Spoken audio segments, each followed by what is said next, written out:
Your debate opponent says everybody deserves equal treatment under the law.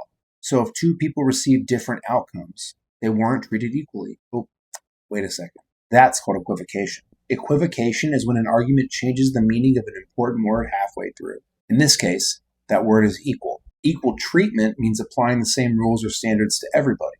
But then it quietly becomes everybody must receive the same outcome.